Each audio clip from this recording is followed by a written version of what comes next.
Hello and welcome to the show. Today is October 21st, 2022.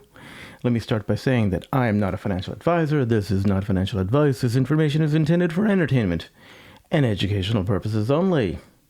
Today we'll be talking about stock symbol MMTLP. That stands for Metamaterials Torchlight Preferred Shares. They recently released an S1A, which is S1-Amendment number 3. And that's been filed with the SEC to spin out a company called Bridge Hydrocarbons. This is a spin out of the Torchlight Energy oil and gas assets. If you're not aware, the TLDR is that there was a company called Torchlight Energy, which merged with another company called Metamaterials. There was some oil and gas assets that Torchlight Energy had. They are located in a place called the Orogrande Basin, and it's also called the Orogrande Project. There's about 3.2 billion barrels of oil in the ground there, a bunch of natural gas. This is near El Paso in Texas, so they're close by to a refinery, which is in El Paso, and there are two pipelines in the area. In either case, we're talking about 3.2 billion barrels of oil in the ground in Texas. I've made 2 videos so far about the details of the story of Torchlight Energy and Metamaterials and how these oil and gas assets. If you're interested in them, you can check out my Thoughts on Oil Part 2, which talks about Torchlight Energy, Metamaterials, and MMTLP, which gets spun out. Later on, we talk about how much the value of those assets are in my Thoughts on Oil Part 3 with MMTLP, which is spinning out to Bridge Hydrocarbons. So check out those 2 videos. They go into in-depth detail. They're about 35 minutes and 43 minutes each. So, also, it will be my 5th video right now on the S1 process. There's been an S1, and I have 2 videos on that, which talks about the in-depth details of the S1, the original S1 filing. There's an addendum to that because there were a lot of questions asked about, gee, what does this mean in the S1, etc. So I have a second video about that S1 filing. There was an S1A amendment, which made some modifications to the S1. So I made a video about the amendment. These amendments come from feedback that the SEC provides to the company filing the S1. The process is that the SEC gives you some feedback. You take that feedback, incorporate it into your S1 statement, and then you give that back to the SEC. They give you some feedback again, and then you incorporate that in. And then eventually, when there's no more feedback, then you release it. Finally, there was an S1 Amendment number 2 that took place on October 5th. And that was the amendment number 2 that was filed. That stirred a lot of interest.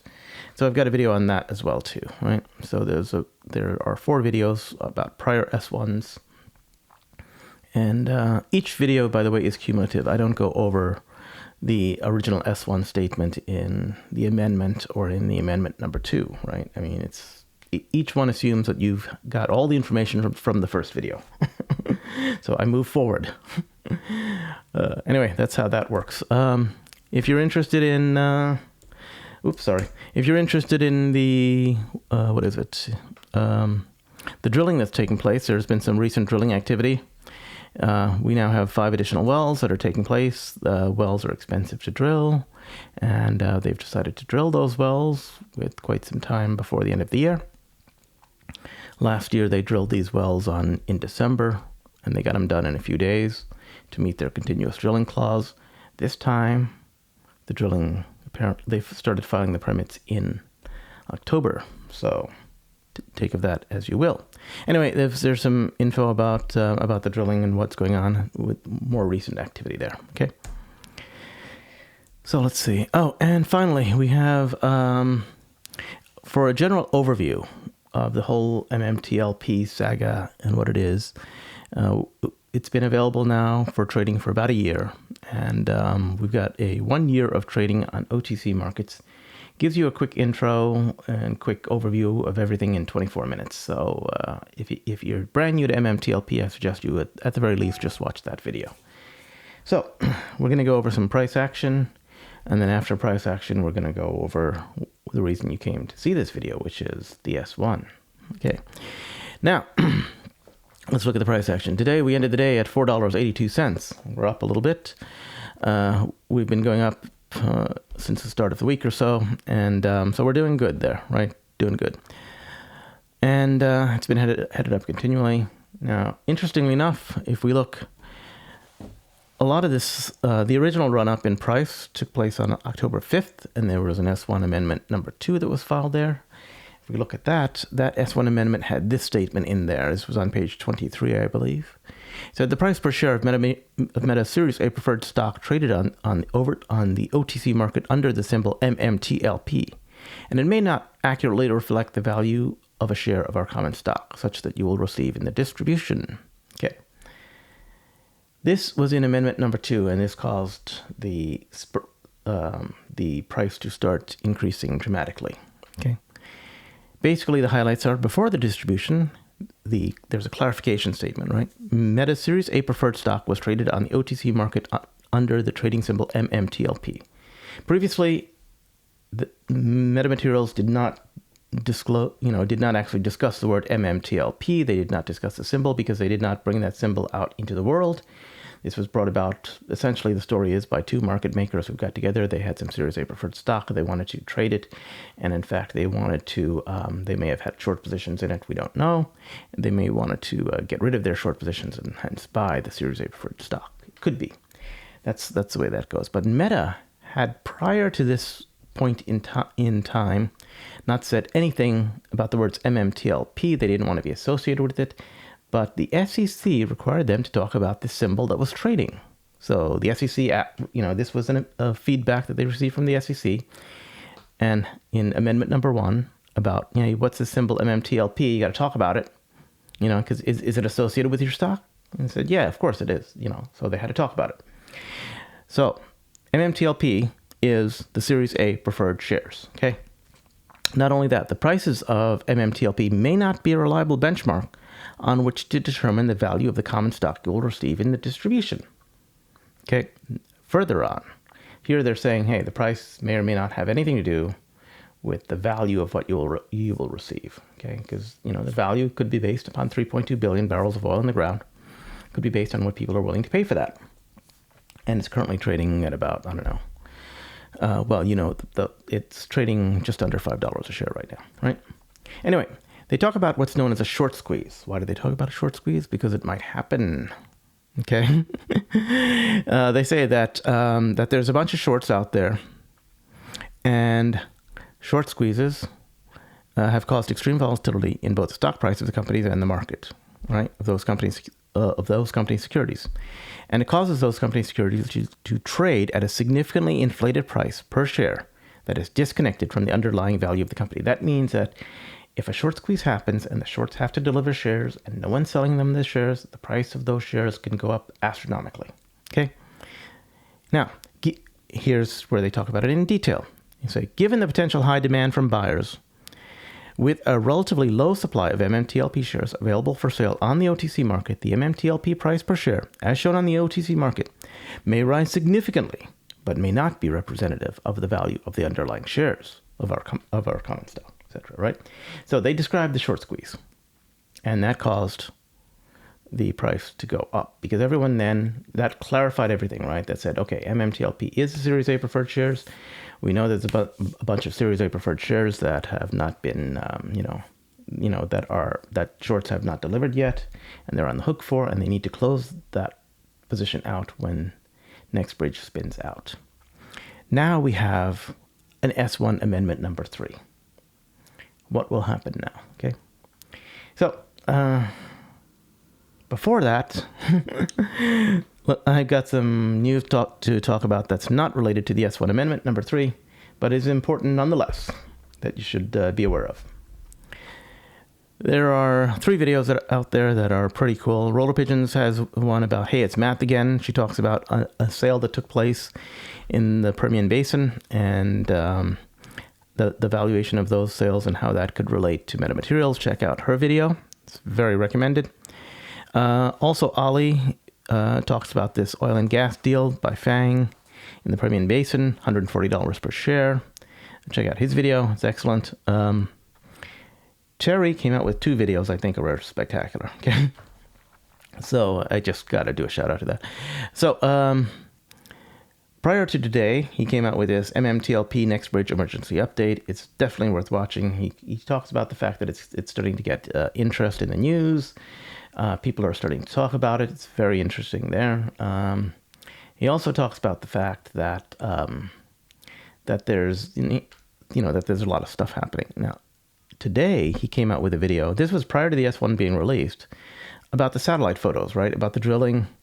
And there's also some info about someone who's trying to buy who tried to buy MMTLP and the issues and the pain and suffering he had to go through with. Terry goes over that in detail. It's very good. Oh, also, Terry he spoke on the phone to a Fidelity representative as Terry was trying to buy some MMTLP shares. And it was a very interesting conversation. You should definitely check out his videos. Okay? Links will be provided, though I don't have them right now. This is some of the news that came out. CaeBLe happened to make some posts on StockTwits. Check out his post. He gives you a very clear indication of the potential of what may happen with the short squeeze. Okay? I did not go over what the short squeeze numbers are in any of my videos before. But CaeBLe really has a very, very good take on this, and he's made this posting on StockTwits. If his numbers are even remotely accurate, the possibility of a squeeze could be amazing. Anyway, final piece of news: Microcap Daily, which happens to quote some temperatures in Germany, happened to make two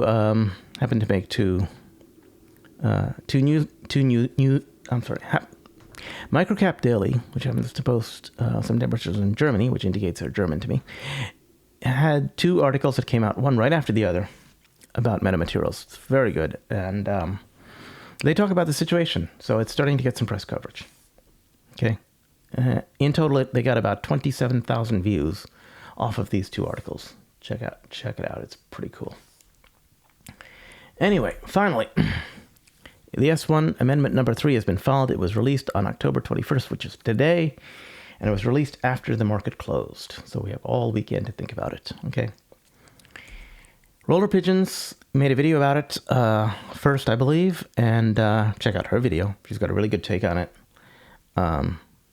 Nothing to say beyond that. Don't rely on me, rely on everybody else as well, too. This is just my opinion so far. Rollerpigeon has a take on the S1. Check out her video. Highly recommended. Also, check out Uncle Smokey, who's also got, I think he's got a 2-hour live stream on it, looks like. And, where he talks about the S1A. And I have not had time to watch either one, but I believe these guys are trustworthy and they provide good opinions, so it's pretty cool. So I automatically recommend them. Okay. Next, the S1. If you go to the SEC.gov, you'll see for Next Bridge Hydrocarbons, the S1A has been filed. There's the S1. It's out. Amendment number 3. And I don't like to read the entire S1 per se, so I just like to see what the difference is. So what do? I extract out the text. So what I do is I select all of the text once I've got the S1, and I paste it into a text editor. I use one called BB Edit, and it puts the entire text in there. As you can see, that's all the text in there, including the page numbers, titles, all that stuff, right? There's thousands of lines of text.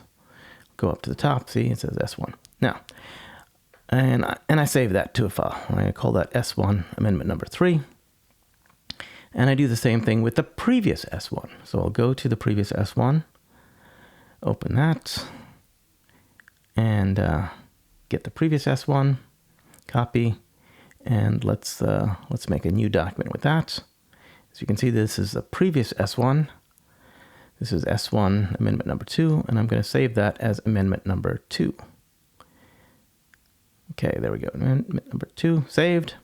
Then I select the 2 files, and BB Edit has a nice function called compare. This is what the comparison looks like. Let me make the screen a little bit smaller so it fits on the screen. So this is what the amendment looks. This is what the difference looks like. This is also called a diff. On the left, you've got the amendment number 2, and on the right, you've got the amendment number 3, and you see what the differences are. This is how you basically check out all the differences. So that's been done so far, and I will show you what the result of the differences are. The first difference is we see the date has changed to October 5th. Great, no big deal there. We should expect that to happen. Next, we see that one's called amendment number 2, one's called amendment number 3. Big deal there. Wow. We see some more date changes from October 5th to October 21. No big deal. And we see this. This is the first real change. Okay. There's an addendum where they talk about limited liability company. And so let's see what it says. Texas Limited Liability Company and Hudspeth Operating, LLC, a Texas Limited Liability Company. In addition, we may consider strategic options, including partnering with or the possible sale of any or all of our assets to third parties. Now, they added something new. They said, however, we are not currently engaged in negotiations or discussions with third parties in respect of any strategic options. That's something new. And if we look at the next difference, that's also been added to some text that was otherwise left alone, right? So, in context, we are not currently engaged in negotiations or discussions with third parties in respect of any strategic options. They're not currently in negotiations right now. Now, that's in the S1 amendment. Let me go on. I'll get to all of this stuff later, don't worry. Let me just go over the diffs quickly. They talk about there's some changes to the way that some tables about drills and wells are, whether they're adding a 0.00 or 2 decimal digits or whatever. It has no meaning to me. I don't care. Finally, they also changed some tables again and the way tables look. Okay, fine. No big deal to me. Again, more table changes. Gonna get past that. And here there's one difference. They talk about some gross monthly production rates for the Flying Bee Ranch number 4 well, right? And they talk about whether they're going to be in terms of the total number of barrels that's in the ground or what the production rate is expected to be. They're saying they're expecting 4,200 barrels or so per day, kind of thing, though we receive further revenue and whatnot. Okay, doesn't matter. I don't really care too much about the Flying Bee because that's part of the Hazel project.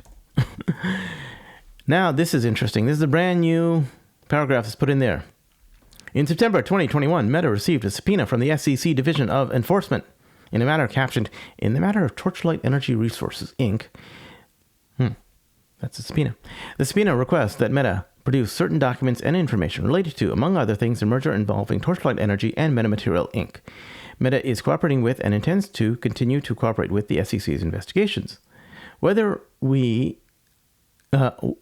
neither we nor any of the individuals who will serve as directors and officers following the spinoff have been named or otherwise involved in the SEC enforcement action, in the event we incur any loss with respect to such action, we will be entitled to seek recovery from Meta pursuant to indemnification provisions set forth under the distribution agreement. Blah, blah, blah, blah, blah. Why do I say blah, blah, blah, blah, blah, blah? Well, because that's a non-important statement to me. I mean, why would I care? I care about NextBridge Hydrocarbons. I don't care about the fact that Meta is being subpoenaed by the SEC. And now, this is stuff that the SEC has asked them to put in because, in general, they didn't think it was important before either. Anyway, let's go. Finally, there's some changes over here. They talk about the percentage of performance-based options, and Ms. Olkers, or Olikers, excuse the name, her amount has been moved, or her name has been moved, or whatever. So, yeah, okay, that happens. And the executive officers, they changed an asterisk to a cross with a bar in it, or something like that. I don't really care about that. Again, there's some amendment to tax matters between NextBridge Hydrocarbons and Metamaterials. I don't care about the tax matters and the amendment to the agreement about tax matters. No big deal to me. Finally, they changed the dates, and that's it. So, not too much changed, right? And, yeah. So this was my original tweets on it. Amendment number 3 has been released. We're getting much closer because there's very, very few changes to the S1 Amendment number 3, at least compared to Amendment number 2. There were very, very few. Those were all the changes. I went over them. Okay. Now, at some point, you've made every change that's been requested to you by the SEC, and that means that the SEC has to approve, because what are they going to say? Oh, we forgot to tell you this, and it goes on forever. How many times can they possibly forget to tell you something? They've been amending it this is the third amendment. So usually after the third amendment, then that means they'll be good to go very soon, I think. Okay. Anyway, the quick diff shows that the words, "We are not currently engaged in any negotiations or discussions with third parties in respect to any of our strategic options," appears twice in the S1 Amendment number 3. That's got to mean something, okay? Here it is. "We are not currently engaged in any negotiations or discussions with third parties in respect to strategic options." Basically, it's been put in there twice. And that led to some possible questions, right? One person said, "Hey, maybe those negotiations are already done." And I said, "Hey, might be. It's quite possible. Who knows?" But another person said, "Well, that would be a material disclosure if it is, right?" And I said, "Yeah, it would. If they received a letter of intent or a letter or discussing a letter of intent, right? If they even talk about a letter of intent, that's discussing negotiations. However, if you're just showing the land, you're describing the assets to a potential buyer. So that's not negotiation. That's just you showing off your stuff, right? As long as no numbers are discussed, you're not in negotiations. It's kind of like, let's say you built a brand new car for yourself, and you built it, and it's a kit car. You're really cool about it. It's one of those standard, like AC Cobras. Let's say you built a Cobra. You put a 427 engine in there, Maybe you put a CaeBLe engine in there. You can tell I'm thinking about building a Cobra. Anyway, let's say you build a kit car, and you're really, really happy with it, and you're like proud of it, and you might want to take it out for a spin. Some guy comes up to you and he says, and he may have a Corvette or something like that. He's also a car enthusiast, let's just say. He comes up to you and he says, "Hey, cool looking Cobra, dude. What's up?" I said, "Yeah, it's got a CaeBLe engine in there. This thing is fast. It's got 460 horsepower, and it takes unleaded fuel. So, I don't got to worry about stuff. This thing is great, and it's reliable. This is a brand new Mustang engine." So the other guy might say, "Hey, that's pretty cool. A Cobra with where it's not original, but I mean, of a kit car, it's got like it's got similar horsepower levels, brand new engine, so it's going to be reliable, can use regular fuel. Boy, that's pretty cool." You might want to say something like, hey, you want to take it for a spin? I'll go for a spin with you, Are you negotiating selling your car? No, you're not. Could the guy want to buy your car? Maybe. But, it's just two people being enthusiastic about what they own and, showing off what they own to each other. Could it be that, I don't know, Exxon or someone like that might say, "Hey, you got some land over there. Here, you got some oil." "Yeah, we got some oil. You want to check it out?" "Yeah, we'll see what you got, but, oh, no price. No price. We can't discuss price yet because, if we do, that means we're in negotiations. And if we're in negotiations, that means that we who have not been spun out from metamaterials, we're an oil company. And if we're an oil company, we can't get that green energy initiative and all those special green energy tax breaks that we got in Canada and the U.S. Because metamaterials is a green company. Oil companies don't really, qualify for green energy initiatives. That's part of the reason that they don't want to be an oil company. That's part of the reason they want to spin out the oil and gas assets, right? So, they merged. They got to spin out their oil and gas assets. Could some people be interested in it? Sure.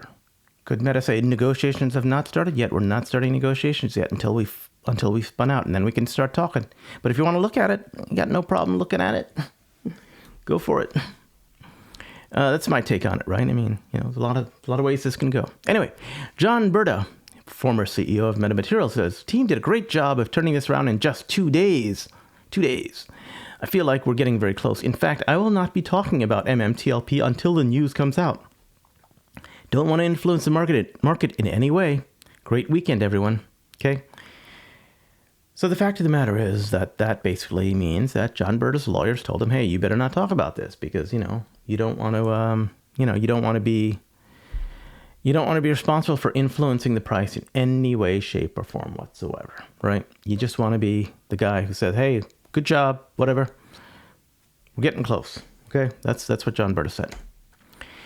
Next, so let's see. So my take on it is that 2 days, that's quite interesting. That means if they turned this around in 2 days, that means they got their feedback from the SEC 2 days ago.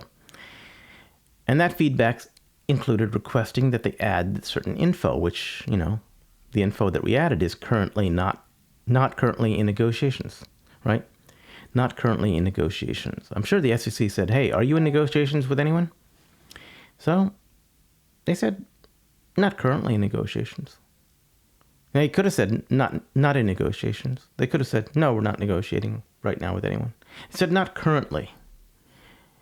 And that's an interesting word to put in there, People don't put words in there accidentally. I think it's a psychological thing, right? It's a Freudian thing. It's they're planning to be in negotiations. I think they're planning to be in negotiations, but they're not currently. Okay, they're not currently in negotiations. That's the important thing. George Palikaras, he also made a tweet. He said, let's get this party started. IPO investment prospectus. There you go. That's he wants to get the party started. He wants to see, that S1 Amendment number 3 get approved. I almost forgot.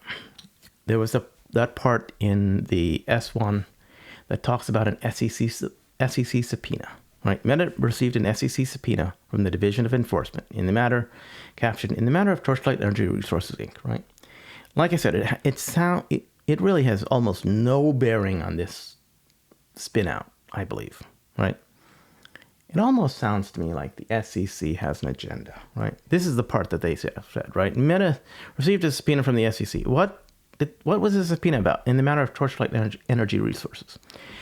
I think this subpoena might have to do with the fact that, it just so happened that Meta and Torchlight were supposed to merge on a particular date, and they got all their paperwork done a little bit early, 2 days early. And when that paperwork got done 2 days early, they said, hey, we're all done, really. Let's just file. There you go. Here. We expected to get our paperwork done, 2 days later, but we're a little bit early. So let's just file it. Let's do it. So they did it, right? And when that happened, I think a lot of short sellers got trapped. They got stuck, right? And they got pissed. And I'm sure they went crying to the SEC and says, hey, we were supposed to have 2 more days. We didn't know this. What can we do? This is not right. So, they went crying to the SEC, right? Like they always do, because, they also probably said something like, hey, don't forget, you can work for us after you're done with your job in the SEC. Anyway, that's beside the point. So I think a lot of these short sellers got trapped, and they went to talk to the SEC, and so the SEC had no choice but to go and say, hey, look, we'd like to know what's going on with this, Torchlight Energy spin-out thing. Torchlight Energy merging thing with Meta Materials. Some shorts might have gotten trapped, and Meta's not responsible for shorts getting trapped. Torchlight's not responsible for shorts getting trapped. The paperwork got done early. If the paperwork gets done early, there's no reason why you shouldn't just file it. Do you have to care about shorts?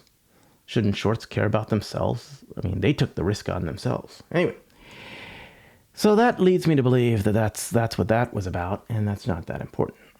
Anyway, other people, like William Morgan, he said, hey, look, the SEC and Gary Gensler, who's the head of the SEC, they're activists. They're not going to allow MMTLP to go private. It violates ESG.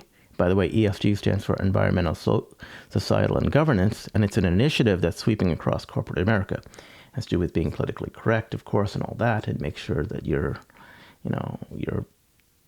being, I don't know, a good corporate citizen, I guess. I don't know, whatever. Anyway, they said it violates ESG. If you want info on ESG, we can talk about it on a different video. It has to do with large funds like BlackRock and whatnot, who require companies they invest into to adhere to their ESG standards, right? So, whatever. Anyway, so if MMTLP gets spun out, it hurts the Wall Street hedge funds.